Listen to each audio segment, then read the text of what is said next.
है कि ये स्लोप जीरो, तो फिर उस केस में अल्फा बीटा का लोकस S2 है, फिर उसने S1 S2 के लिए कुछ ऑप्शन जो है वो बना दिए हैं।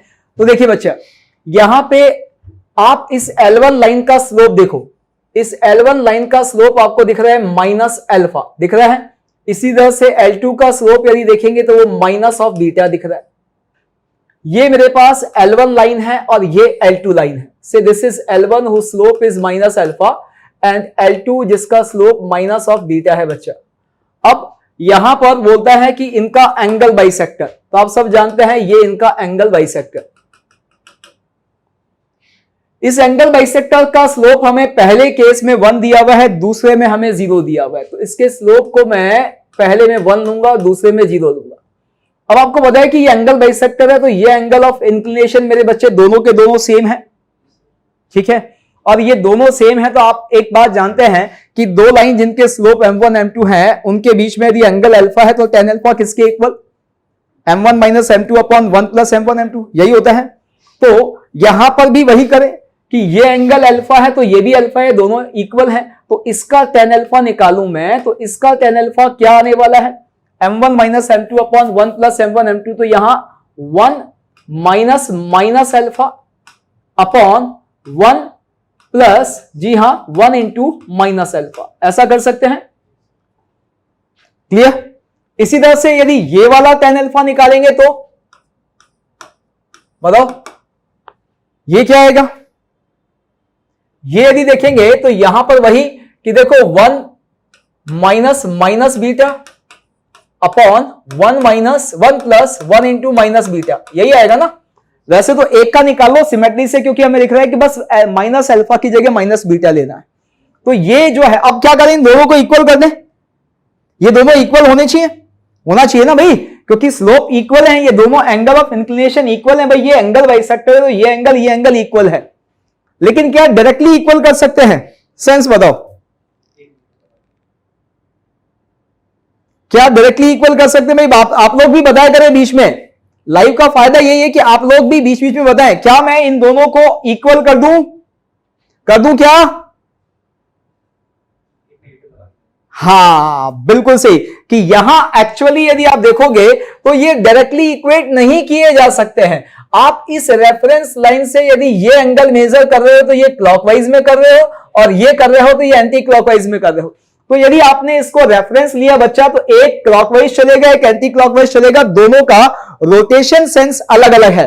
और रोटेशन सेंस अलग अलग है तो क्या होगा, एक एंगल यदि अल्फा होगा तो दूसरा माइनस अल्फा होगा, तो दोनों के tan अल्फा एक दूसरे के नेगेटिव होंगे, और एक दूसरे के नेगेटिव होंगे तो सम 0 होगा। यस, तो यहां पर हमें वही करना है, इन दोनों का सम 0 बना देना है। तो ये आ गया 1 plus beta upon 1 minus beta is equals to 1 plus alpha upon 1 minus alpha. आएगा नहीं आएगा। अब यहां पर इस लोकस को हमें निकालना है, तो क्या करें बताओ, कर दो cross multiply, 1 plus beta into 1 minus alpha is equals to 1 plus alpha into 1 minus beta. तो यहां से मुझे देखता है कि क्या आ जाएगा, हाँ सर ये प्लस करना है, sorry, plus is equals to 0। तो यहां पे हम क्या करेंगे कि भाई यहां पे बीच में ये प्लस आ जाएगा, ठीक है, इज इक्वल्स टू 0, यही होगा।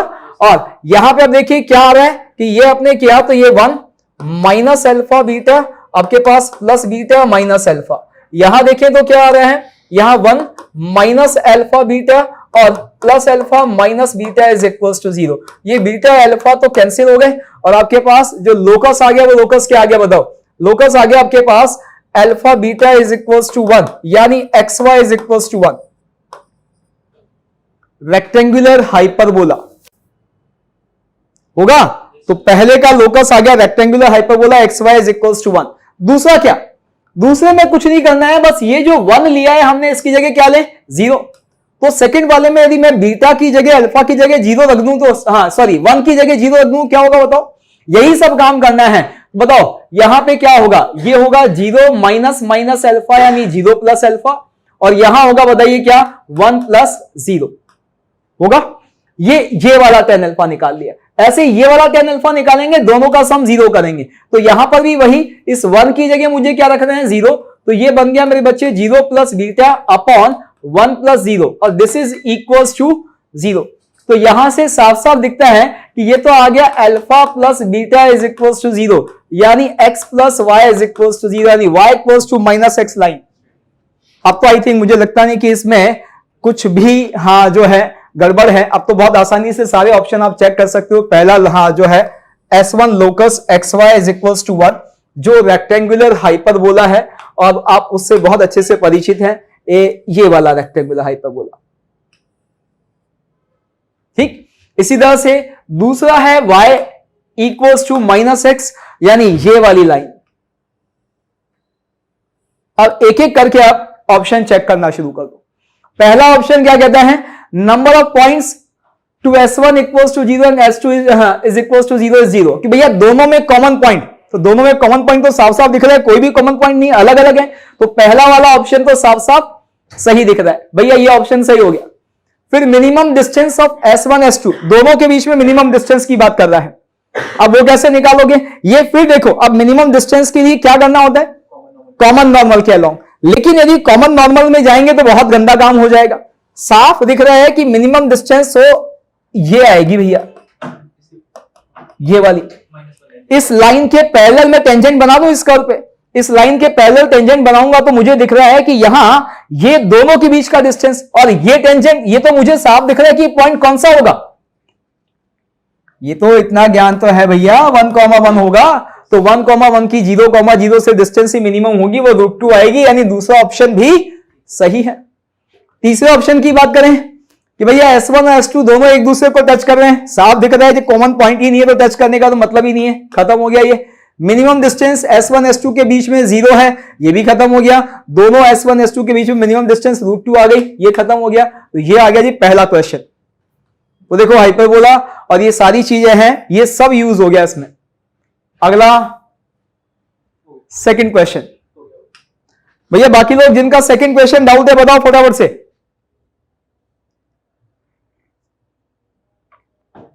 सेकंड क्वेश्चन कितने लोगों का डाउट है?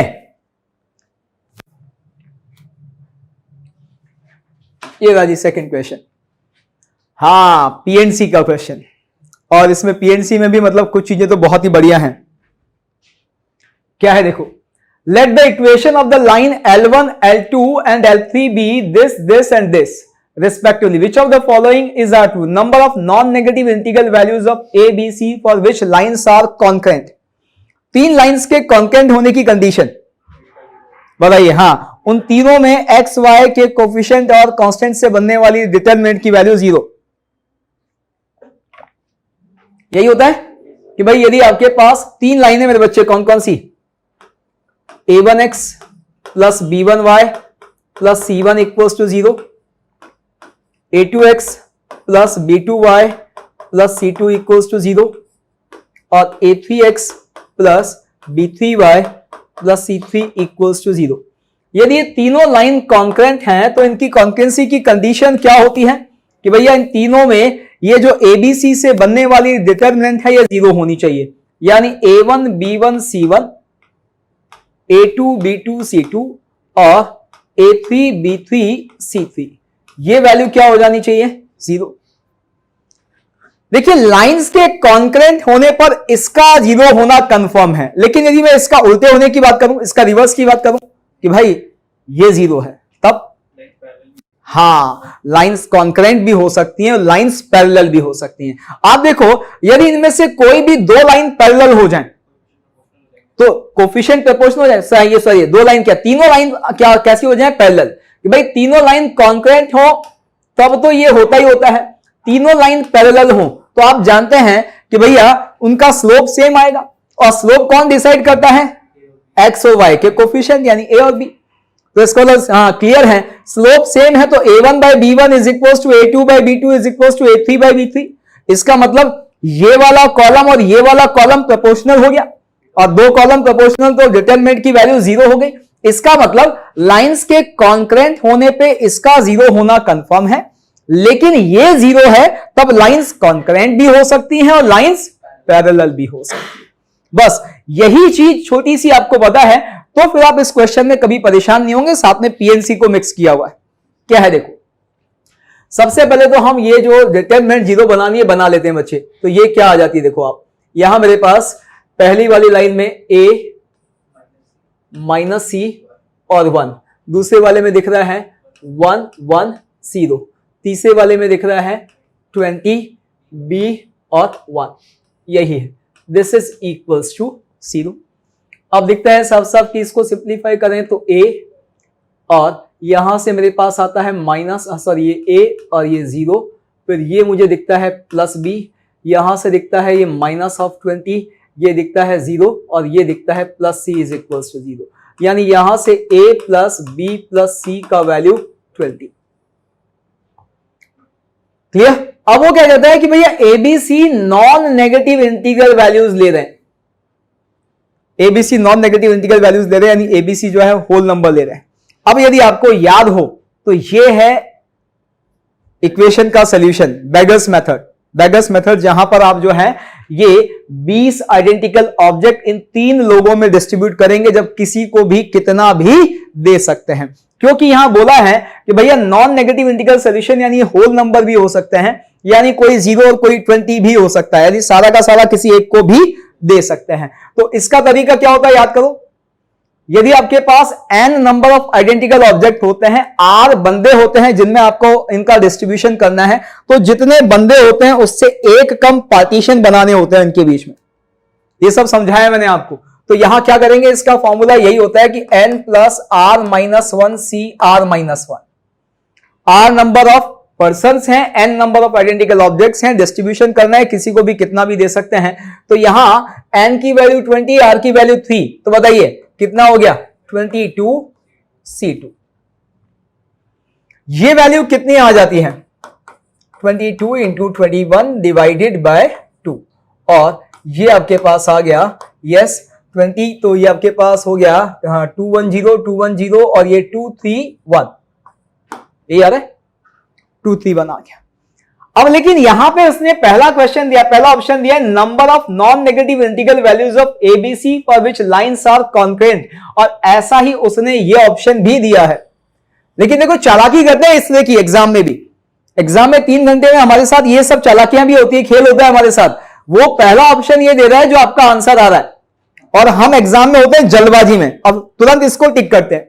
ये सारी मेंटेलिटी उनको भी पता है, वो साइकोलॉजिकली भी खेलते हैं क्वेश्चन के साथ। तो यहां पहला ये दिया उसने, हम ये इस तक पहुंचेंगे ही नहीं, जबकि होना क्या चाहिए, पहले सारे क्वेश्चन को पढ़ना है, ऑप्शन को पढ़ना है, उनको आपस में देखना है और उसके बाद आगे बढ़ना है। लेकिन हम ऐसा नहीं करते हैं, हम क्वेश्चन पढ़ते हैं और सॉल्व करना शुरू कर देते हैं, और उस केस में तो 100% सॉल्व करना शुरू कर देते हैं जब क्वेश्चन हमको आता है। कई बार आना भी प्रॉब्लम का सबब हो जाता है, प्रॉब्लम के यहां जो है परेशानी खड़ी कर देता है। तो देखिए ये 231 होगा ही नहीं, इसका ये वाला ऑप्शन सही है, सी वाला। ये जो ए वाला है ना ये गलत है। अब बात आती है क्यों, ये जो बात है कि भाई हमने डिटरमिनेंट को 0 किया है, और डिटरमिनेंट 0 होता है सिर्फ कॉन्करेंसी के केस में नहीं, लाइंस पैरेलल हैं तब भी होगा। तो मेरे बच्चे यहां पे देखो, यदि आप देखो पहली लाइन, यदि मैं यहां पे इस लाइन को इसके साथ पैरेलल बनाऊं तो दिख रहा है इसका स्लोप -1, इसका स्लोप -1, तो यहां आपको दिख रहा है कि a/c स्लोप को -1 के इक्वल करना है। साथ ही साथ ये भी देखो इसका स्लोप कितना -20/b, तो -20/b, तो यदि मैं इसको इससे इक्वल करूं तो b की वैल्यू 20। अब जब मैं यहां b का वैल्यू 20 ले लूंगा, वो वाला केस तो मैंने काउंट किया है, जब सारे के सारे ऑब्जेक्ट किसको दे दिए, b को, a और c खाली हाथ है, तो सारे के सारे b को दे दिए, वो यहां पे काउंट हो रहा है, और a c खाली हाथ है, यानी ये वाला सोल्यूशन काउंट हो रहा है कि b 20 है और a और c दोनों 0 है। बात लग गई जी, देखो आप, हाँ, क्योंकि ये तो क्या है, जैसे a और c दोनों को 0 बनाया, ये तो इनवैलिड रिलेशन हो गया। ax minus cy plus 1 is equals to 0 में जैसे a और c को 0 रखोगे 1 इक्वल्स टू 0 आ गया, मैथ से ही बदल गई।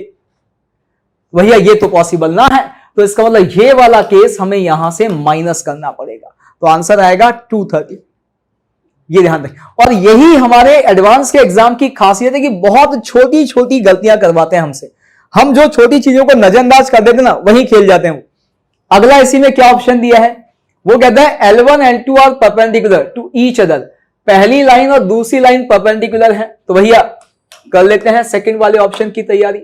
पहली लाइन और दूसरी लाइन हमारी जो है वो परपेंडिकुलर है, तो पहली लाइन का स्लोप a/c और ये किसके इक्वल होना चाहिए, 1 के इक्वल, क्योंकि यही तो कह रहा है, यही कह रहा है कि यदि परपेंडिकुलर है तो हमें सेकंड लाइन का स्लोप -1 पता है, तो इसका 1 होना चाहिए, तो a/c इज इक्वल्स टू 1, यानी a इक्वल्स टू c। अब यदि a और c बराबर हैं बच्चे, तो ये वाली इक्वेशन क्या बन गई, ये बन गई 2a plus b is equals to 20। और a और b क्या है, नॉन नेगेटिव इंटीग्रल सॉल्यूशंस यानी होल नंबर्स हैं, तो यहां पे तो मुझे दिख रहा है कुल मिला के कितने सॉल्यूशन आएंगे, 20 आएंगे। क्यों, a को कुछ भी वैल्यू दो 20 आएंगे, 10 आएंगे, यस 10 आएंगे, a को कुछ भी वैल्यू दो, ये वाला पार्ट क्या है, इवन है, तो फिर b का इवन होना कंफर्म है। अब b के इवन होने की पॉसिबिलिटी 0 से लेकर 20 में कितनी है, अच्छा b 0 हो सकता है, क्यों,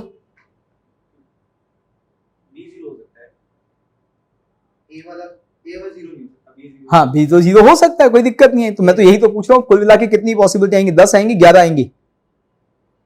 भाई आप b की वैल्यू 0 से लेकर 20 दे सकते हो ना, लेकिन फिर भाई b को 20 नहीं दे सकते, ये ध्यान रखना पड़ेगा। यस, तो अब हमें क्या करना है भैया, आप देखो आप a को कोई भी वैल्यू दो, b इवन होगा, और b 0 से लेकर 20 तक जो 11 पॉसिबिलिटी इवन की, उसमें से एक वैल्यू नहीं लेगा, कौन सी नहीं लेगा, 20 नहीं लेगा, तो हमारे पास दिख रहा है कि सीधा सीधा आंसर आ गया कितना, यहां से 10 पॉसिबिलिटी है, तो इसमें जो आंसर होगा वो कितना होगा जी भैया, ये वाला, ये सही है। लास्ट वाला, the sum of non negative integral values of a and a b and c for which point of concurrency is -12, is 20। क्या करें, हाँ -12, जो है वो साफ साफ कह रहा है कि पॉइंट ऑफ कॉन्करेंसी है, यानी ये पॉइंट तीनों इक्वेशन को सेटिस्फाई करेगा।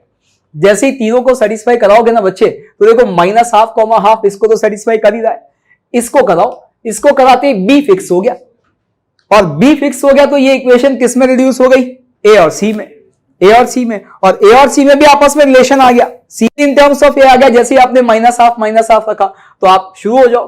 तो जैसे ही मैंने यहां -12, +12 रखा, तो -10 मैं थर्ड वाली इक्वेशन में रख रहा हूं, और plus b/2 +1 is equals to 0, तो b/2 की वैल्यू मेरे पास आ गई -9, तो b मेरे पास कितना आ गया, 9 × 2 यानी 18, b की वैल्यू 18 हो गई। b 18 हो गया तो यहां से मुझे a + c का वैल्यू 20 दिख गया, कि a + c 2 दिख गया, और a + c 2, और साथ ही साथ a और c का रिलेशन यहां से भी मिलेगा, तो मुझे तो दिख रहा है कि ये तो क्या कर रहा है, ऐसी 20 संभावनाएं, ऐसी 20 पॉसिबिलिटी होंगी क्या, हाँ a और b c का सम निकालो, 20 आएगा, वो तो वैसे भी आएगा, वो तो ऊपर ही दिख रहा है, ये सॉल्व करने की जरूरत कहां है फिर, भाई यही तो कह रहा है, the sum of non negative integral values of a b c for which point of concurrency is this,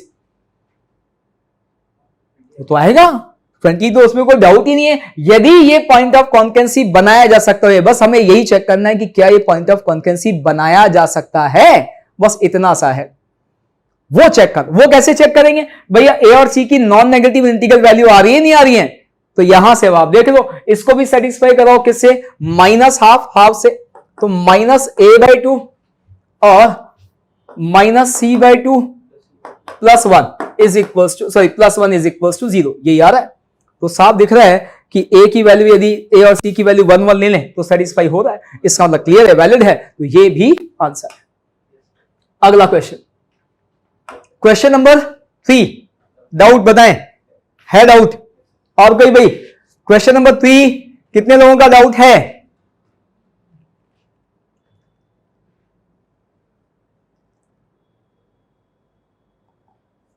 भैया कोई कह रहा है कि पिछले क्वेश्चन में ऑप्शन सी में 231 आना चाहिए, हाँ भाई कैसे आना चाहिए, ये तो आपको समझाया है, यही तो सारा खेल है, इस खेल को तो समझ जाओ भाई।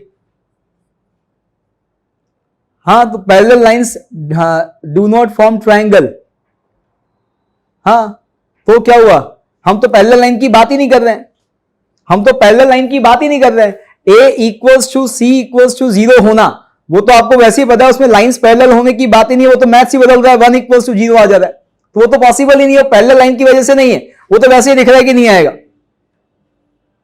हाँ जी, थर्ड डाउट है, देखिए third doubt, figure shows a square ABCD of side length unity whose diagonal and point B and D resting on x and y axis respectively as shown in the figure. If vertices B and D starts to slide along x axis and y axis, then vertices A, C move on this, the value of A plus H plus B. क्या करें बताओ, क्या किया आपने, आप लोगों ने क्या किया भाई इस क्वेश्चन में?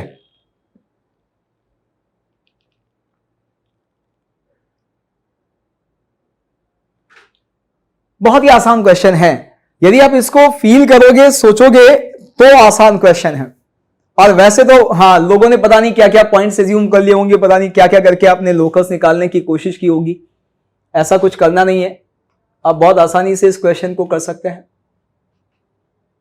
बहुत आसानी से।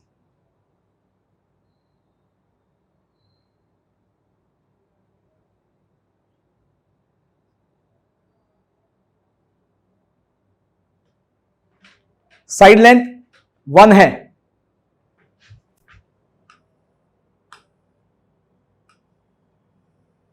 ये स्क्वायर 0, 0,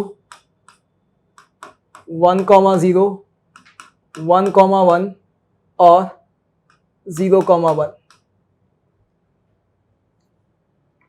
अब कहते हैं if vertex B and D starts to slide along x axis and y axis, B और डी जो है वो एक्स एक्सिस वाई एक्सिस के अलोंग आते हैं, तो देखो एक पोजीशन ये आएगी नहीं आएगी, यदि आप इसको स्लाइड करेंगे तो वही देखो ये पॉइंट डी, ये पॉइंट ए, ये पॉइंट बी और ये पॉइंट सी, तो बच्चे जब आप इसको बी और डी को स्लाइड करोगे, इसको ऊपर लेके जाओगे तो ये भी ऊपर आएगा, उस केस में ये वाली पोजीशन भी पॉसिबल है, देखो आप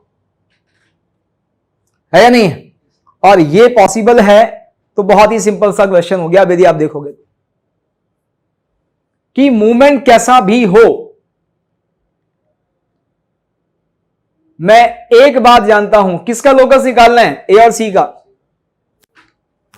मूवमेंट कैसा भी हो, मैं आपको सिर्फ एक छोटा सा हिंट दे रहा हूं कि ए हमेशा y = x लाइन पर होगा और सी हमेशा y = -x लाइन पर होगा, क्योंकि ये यदि स्क्वायर है तो जितना ये खिसका होगा उतना ही ये खिसका होगा, उतना ही यहां से ये स्लाइड करेगा, करेगा नहीं करेगा।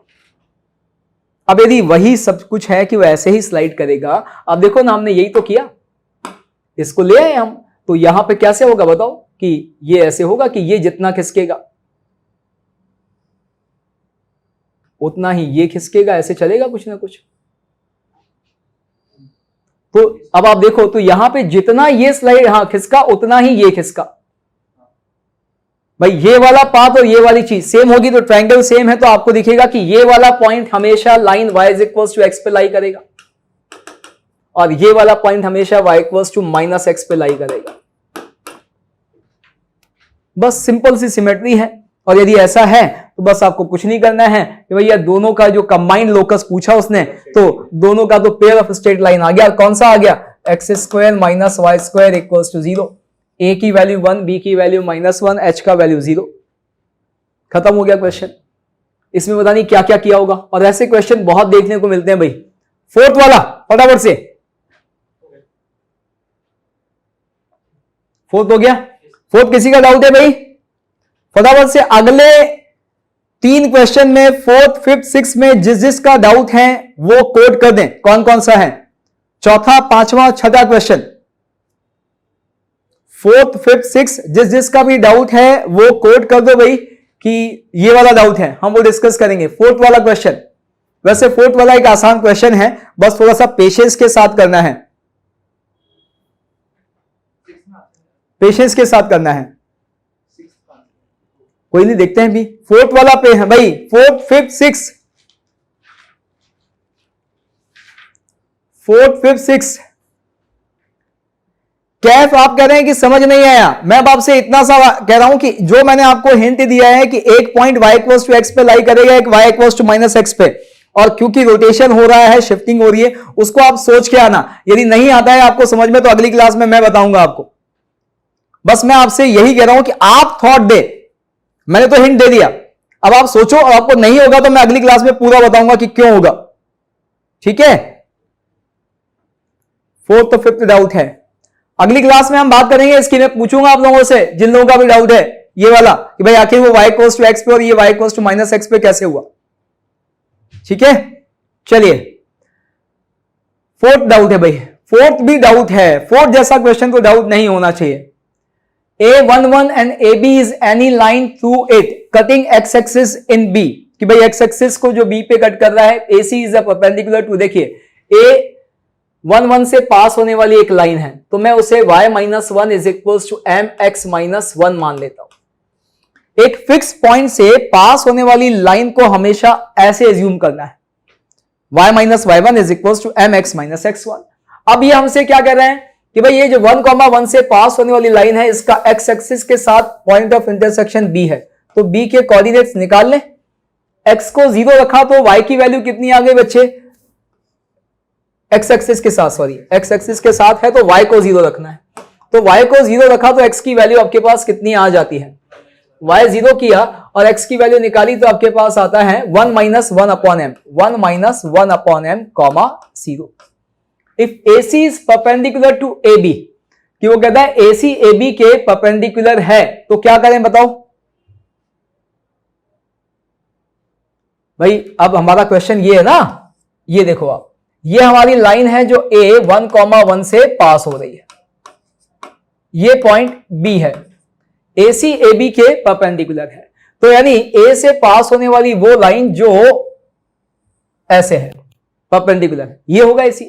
अब वो कहता है कि and meets the y axis in C, ये लाइन जो है वो वाई एक्सिस को सी पर मिल रही है, यानी ये पॉइंट सी बोल रहा है। तो मेरे बच्चे हमें फिर इस वाली लाइन की इक्वेशन भी लिख लेनी है।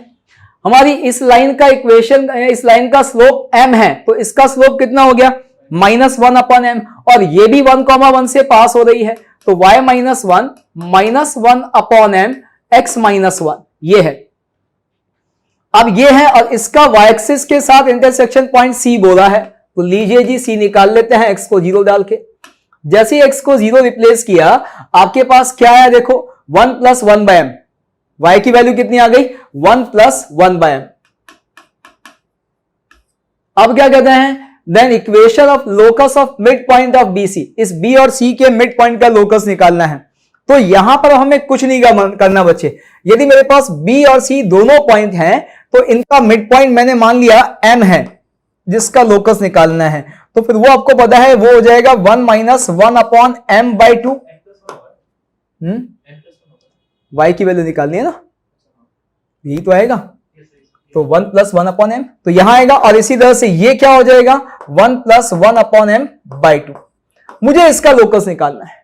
अब देखिए, यदि आपके पास कभी कोई पॉइंट किसी पैरामीटर के टर्म्स में है और आपको उसका लोकस निकालना है, तो आप उस पैरामीटर का एलिमिनेशन कर दो, सबसे बढ़िया तरीका होता है। जैसे a cos theta A sin theta में क्या करते हैं, cos square plus sin square theta का एलिमिनेशन करते हैं, लोकस आ जाता है। तो वैसे ही कभी भी कोई भी पॉइंट आपके पास किसी भी पैरामीटर के टर्म्स में है, तो आप क्या करें, इसको x लें, इसको y लें और इन दोनों में पैरामीटर का एलिमिनेशन कर दें। तो मुझे दिख रहा है कि यहां से कि भैया 1 माइनस वन अपॉन एम जो है वो 2x के इक्वल है, तो यहां से 1 अपॉन एम मेरे पास कितना आ गया 1 माइनस 2x आ गया। और यहां मुझे दिख रहा है कि ये किसके इक्वल है कि 1 प्लस वन अपॉन एम जो है वो 2y के इक्वल है, तो यहां से 1 अपॉन एम किसके इक्वल आ गया 2y माइनस 1, ये लोकस आ गया। और ये लोकस तो साफ साफ दिख रहे हैं कि भैया 2x plus 2y is equal to 2, यानी x plus y is equal to 1 आ जाता है लोकस। देखो पहला ही आंसर है। ये आसान क्वेश्चन था, ये डाउट नहीं होना चाहिए था वैसे। फिफ्थ भाई, फिफ्थ भी डाउट है नहीं, कुछ लोगों का डाउट है। हाँ, सेकंड का एक बार फिर बता दीजिए भाई। सुन लेना, रिकॉर्डेड मिलेगा ना बेटा दोबारा, तो मिलना। ऐसे यदि हम एक एक बार बार बार बताने लगेंगे तो बहुत मुश्किल हो जाएगी, क्वेश्चन डिस्कस ही नहीं हो पाएंगे। ठीक है, क्योंकि मैथ्स में आप ये मान के चलो कि जो डीपीपी मिलने वाली है बहुत मिक्स क्वेश्चन, मतलब आपको एक क्वेश्चन में मुझे समझाने में कम से कम 15 मिनट लग जाएंगे यदि मैं पूरे डिटेल में समझाऊंगा। तो फिर ऐसे केस में हम जो है पूरी की पूरे क्लास में 5 से 6 क्वेश्चन कर पाएंगे। तो और उसमें आप सोच लो कि 24 क्लासेस हमारे पास हैं, 24 क्लासेस, तो उसमें हम कितने क्वेश्चन कर पाएंगे।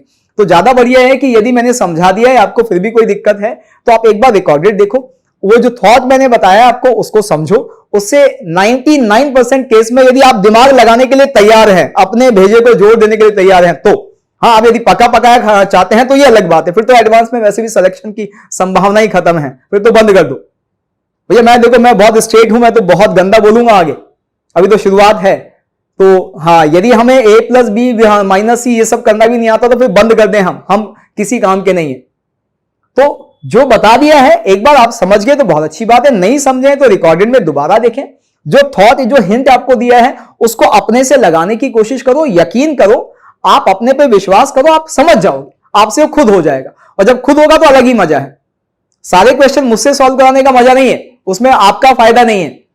हाँ, वसूली पूरी है उसमें, इसमें कोई डाउट नहीं है कि इतना सस्ता कोर्स, उसमें पूरे क्वेश्चन सर से सॉल्व कराए, मजे लिए सबके हमने, बढ़िया बिंदास।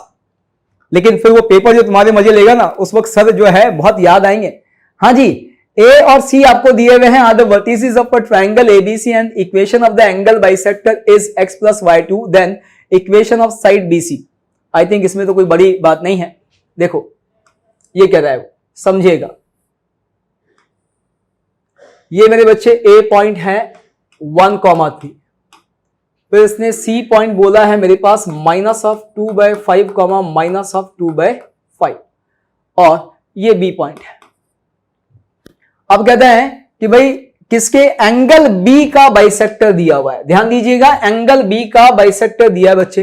तो एंगल बी का बाइसेक्टर यानी ये वाला लाइन दिया हुआ उसने, ये एंगल इक्वल है, एंगल बाइसेक्टर दिया हुआ। इस लाइन की इक्वेशन जनाब ने आपको x + y = 2 दी हुई है। अब हमें किसकी इक्वेशन निकालनी है, साइड बीसी की इक्वेशन निकालनी है। अब यदि साइड बीसी की इक्वेशन निकालनी है, सबसे बढ़िया तरीका है क्या है बताओ? बस सबसे बढ़िया तरीका है कि भाई हमें यदि बी सी की इक्वेशन निकालनी है तो एक पॉइंट तो मेरे पास है, एक पॉइंट और मिल जाए मेरा काम बन जाएगा। और यदि ये एंगल बाइसेक्टर है बच्चे, तो बहुत सिंपल सी बात है कि भैया ये जो ए का इमेज इस लाइन के रिस्पेक्ट में आने वाला है ना, वो बीसी पर ही लाई करेगा, और ये खत्म हो गया क्वेश्चन। और पॉइंट x1, y1 की यदि इमेज जो है किसी लाइन के रिस्पेक्ट में x2, y2 है, और लाइन की इक्वेशन ax + by + c = 0 है, तो बताइए ये इमेज का फॉर्मूला भी याद होगा आपको, क्या होता है, क्या होता है, याद करो, x2 - x1 upon a is equals to y2 - y1 upon b is equals to -2 times of ax1 plus by1। यहां पे हाँ माइनस आगे लिख देते हैं भैया, क्योंकि ये लीजिए equals to -2 times of ax1 plus by1 plus c upon a² plus b²। ये फॉर्मूला सिर्फ उसी केस में लगाएं जब बहुत अच्छे से याद हो, आप बिल्कुल इस पर कॉन्फिडेंट हो, वरना क्या करना है, वरना हाँ ये आपके पास है, ये जूम कर दिया आपने, इन दोनों का मिड पॉइंट इस लाइन पे लाई कराओ और इन दोनों के स्लोप का प्रोडक्ट -1 कर दो, x2 y2 की दो इक्वेशन आ जाएंगी, सॉल्व करके निकाल लो, वरना यहां से निकाल लेना। तो बस अब ये तरीका है, ए का इस लाइन के रिस्पेक्ट में इमेज निकालोगे तो वो यहां आएगा, इस बीसी पर मेरे पास 2 पॉइंट आ गए, मैं इक्वेशन निकाल सकता हूं। आगे सॉल्व मैं नहीं करूंगा, अब आप अपने आप कर सकते हैं। अगला जी क्वेश्चन नंबर 6 भी डाउट है, एक दो लोगों ने 6 भी कोट किया था। Equation of line after 80 second, comprehension कहां गया इसका,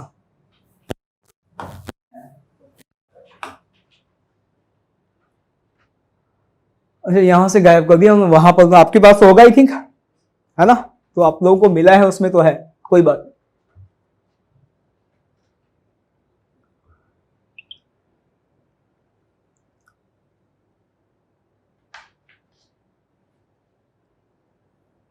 उम्मीद करता हूं कि ये आपने किया होगा। देखो ये, हाँ मैंने एक बार स्टार बैच के लिए बनाया था ये कॉम्प्रिहेंशन एक जगह पर, और एक्चुअली कुछ नहीं है, बहुत आसान है, लेकिन बस ये है कि इसमें कहीं ना कहीं वो थोड़ा सा फिजिक्स मिक्स करके हाँ क्वेश्चन बनाने की कोशिश की है, क्योंकि थोड़ी बहुत फिजिक्स मुझे आती, केमिस्ट्री में कभी मिक्स नहीं करता, मैथ्स में वो नहीं आती मुझे।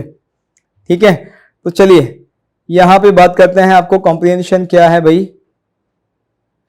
अ line parallel to y axis, वो कहता है वाई एक्सिस के पैरेलल एक लाइन है passing through the point P k, 0 where k is a positive real number, start rotating in the anti-clockwise sense about point P with the constant angular velocity such that 2/3 minus 2/3 will be centroid of an isosceles triangle first time formed by this line with coordinate axis। ठीक है, वो कहता है एक line है जो y axis के parallel है और पॉइंट k, 0 से पास होती है, तो इसका मतलब ये लाइन है भाई, ये पॉइंट है मेरे बच्चे k, 0, यही है ना k, 0, यहां से ये पास हो रहे। अब क्या कहता है, ये क्लॉकवाइज सेंस में घूमनी शुरू करती है, यानी ये ऐसे चल रही है इस पॉइंट के अबाउट ऐसे, और ऐसे चलते वक्त क्लॉकवाइज सेंस में चल रही है ना, एंटी क्लॉकवाइज घुमा दी मैंने, क्लॉकवाइज सेंस में चल रही है तो ये ऐसे चलेगी भाई, क्लॉकवाइज सेंस में चल रही है तो ये ऐसे चलेगी, ऐसे चलेगी, ऐसे चल रही है लाइन, रोटेट कर रही है इस पॉइंट के अबाउट। फिर क्या कहता है कि पहली बार लाइन एक्स और वाई एक्सिस के साथ जो ट्रायंगल बना रही है उस ट्रायंगल का सेंट्रॉइड दिया हुआ है 2/3, -2/3। अब यदि यहां पे देखें तो भैया ये लाइन पहली बार ये बनाएगी, ये पोजीशन है, ये पहली बार जो ट्रायंगल बनेगा वो ये बनेगा। अब इस ट्रायंगल में उसने ये भी कहा है कि सेंट्रॉइड ऑफ आइसोसेलेस ट्रायंगल, यानी ये वाली लेंथ और ये वाली लेंथ बराबर है। इसका मतलब क्लियर है कि भाई ये एंगल आपके पास क्या हो गया, 45 हो गया और ये भी 45 हो गया। इसका मतलब अब आपको ये समझ में आ रहा होगा कि इसका सेंट्रॉइड भी दिया हुआ है। आपको ये भी पता है कि यदि ये आइसोसेलेस ट्रायंगल है तो ये लेंथ और ये लेंथ भी आपस में इक्वल हो गए, ये k है तो ये भी k होगा, तो ये पॉइंट क्या हो जाएगा, 0, -k। ये ध्यान रखिएगा, यहां पर ये k पॉजिटिव दिया हुआ है तो यहां आपको ध्यान रखना है -k लेना है। अब आपके पास क्या होगा, अब आप देखो यहां पर कि k आपके पास आ गया है और इसका सेंट्रॉइड भी आसानी से देख सकते हो आप, बताओ क्या आएगा, k/3, -k/3, और ये वैल्यू उसने हमें क्या दी हुई है, 2/3, -2/3 दिया हुआ है। इसका मतलब यहां से हमें k की वैल्यू 2 मिल गई, और यह भी समझ में आ गया कि कांस्टेंट एंगुलर वेलोसिटी से चल रहा है तो वो वेलोसिटी भी आ गई आपके पास। क्यों आ गई कि भाई यहां पे यदि आप देखोगे तो 45 का एंगल उसने ट्रेवल किया है कितनी देर में, 60 सेकंड में, यानी 1 मिनट में बोला है। तो इसका मतलब क्लियर है कि यदि वो 60 सेकंड में 45 का एंगल चल रही है तो 1 सेकंड में कितना होगा, तो एंगल कवर्ड इन 1 सेकंड, बताइए कितना हो गया भाई, 45/60। इसका मतलब क्लियर है कि भाई 45/60 यानी 3/4। क्यों, क्या जरूरत हमें, हाँ किसने कहा कि भाई रेडियन में निकालना है, मेरे को नहीं आता रेडियन, डिग्री में ठीक है मेरे को, तो डिग्री में निकालने में क्या दिक्कत है, हमें तो हाँ कौन सा यहाँ कोई स्पेशल फॉर्मूला लगाना है, मुझे तो बस ये कितना चल रहा है यही तो तय करना है यहाँ पर, ठीक है ना। वो बस हाँ क्या आपको फिजिक्स में बताया है कि एंगुलर वेलोसिटी आपको रेडियन में निकालनी चाहिए, मैं तो नहीं निकालता, ठीक है ना, जरूरत ही नहीं है ना, क्यों जाऊं मैं, मुझे तो यही तो पता करना है ना कितने सेकंड में कितना चल रहा है, एंगल निकालना है मुझे, तो मैं रेडियन में जाऊं या उसमें जाऊं मुझे एक ही बात, तो मुझे किसी में भी जिसमें कंफर्टेबल हो उसमें निकालो, कोई दिक्कत नहीं। 3/4 डिग्री पर सेकंड आपके पास आ गया।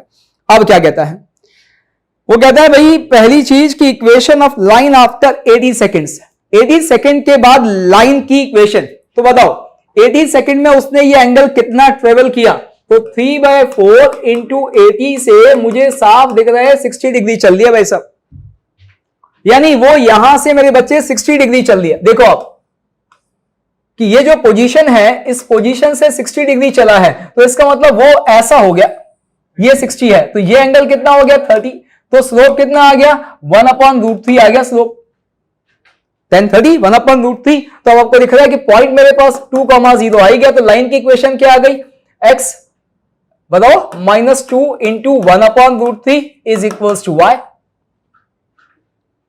यही आएगी, और ये तो अब आसानी से आप निकाल सकते हैं।